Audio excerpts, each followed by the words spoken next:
Kapolres turun langsung ke rumah duka, kasus penganiayaan maut di hajatan diusut.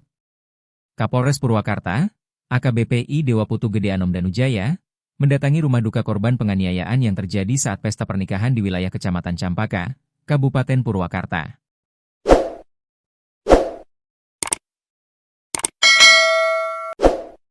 Kedatangan Kapolres bersama jajaran dari Polres Purwakarta dan Polsek setempat ini sekaligus untuk menyampaikan belasungkawa secara langsung kepada keluarga almarhum Dadang, 58. Serta memastikan proses penanganan kasus berjalan maksimal. Pada kesempatan sore ini, Minggu 5 April, kami dari Polres Purwakarta baru saja membantu proses pemakaman jenazah Bapak Dadang yang merupakan korban penganiayaan di wilayah Campaka. Kami turut berduka cita yang sedalam-dalamnya kepada keluarga korban, ujar Anom di rumah duka, Desa Depok, Kecamatan Darangdan, Kabupaten Purwakarta, Minggu, 5 April 2026.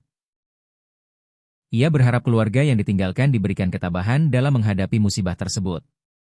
Lebih lanjut, Kapolres menegaskan komitmen pihaknya dalam mengusut tuntas kasus penganiayaan yang menewaskan korban. Saat ini, kata dia, tim Satreskrim Polres Purwakarta masih terus melakukan penyelidikan dengan memeriksa sejumlah saksi di lokasi kejadian. Kami berkomitmen untuk melakukan penyidikan secara profesional guna mengungkap secara terang peristiwa yang terjadi. Saat ini anggota kami masih bekerja melakukan pemeriksaan terhadap saksi-saksi, katanya. Terkait perkembangan kasus, Kapolres mengungkapkan bahwa pihaknya telah mulai mendapatkan gambaran awal mengenai kronologi kejadian. Namun, ia belum dapat membeberkan secara rinci karena proses penyelidikan masih berlangsung.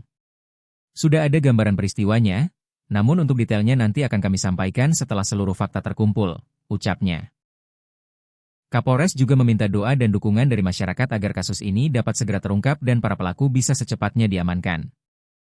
Diketahui, kasus penganiayaan tersebut terjadi saat korban tengah menggelar pesta pernikahan anaknya di Kampung Cikumpai PTPN, Desa Kertamukti, Kecamatan Campaka, Sabtu, 4 April 2026. Insiden bermula dari permintaan uang oleh sekelompok pria yang berujung keributan hingga aksi kekerasan yang menyebabkan korban meninggal dunia.